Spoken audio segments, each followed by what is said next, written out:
అందరికీ నమస్తే. ఇది వచ్చి ఎయిర్ ఫిల్టరు, మన టాటా యోదా ఎయిర్ ఫిల్టర్ పాడైపోయింది. నేను దీన్ని మారుస్తున్నాను. ఇది రేట్ వచ్చి దగ్గరికి షోరూంలో తీసుకున్నాను. ఇది 944 రూపాయలు పడ్డది దీని రేటు. ఎయిర్ ఫిల్టర్లు చాలా బళ్ళకి రౌండ్గా ఉంటాయి, దీనికి మాత్రం ఇలా పలకగా ఇచ్చాడు.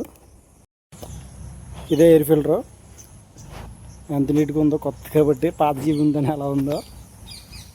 ఎయిర్ ఫిల్టర్ వచ్చి పాతదే ఎలా ఉందో, పీసి రేగిపోయి పాడైపోయింది. ఇది కొత్తది. చాలా వీడియోలో చెప్తుంటాను ఎయిర్ ఫిల్టర్ క్లీన్ చేసుకుంటాను. దానివల్ల ఎయిర్ ఫిల్టర్ కానీ డస్ట్ పడేస్తే బండి బేగా కదలదు, పికప్ కూడా ఎత్తుకోదు. ఎయిర్ ఫిల్టర్ ఎప్పుడు నీట్గా ఉంటేనే బండి పికప్ ఎత్తుకుంటుంది. అలా మన వీడియోస్ ఎవరైనా కొత్త వాళ్ళు చూస్తే ఛానల్ని సబ్స్క్రైబ్ చేసుకోండి, వీడియోకి లైక్ చేయండి. ఉంటాను మరి.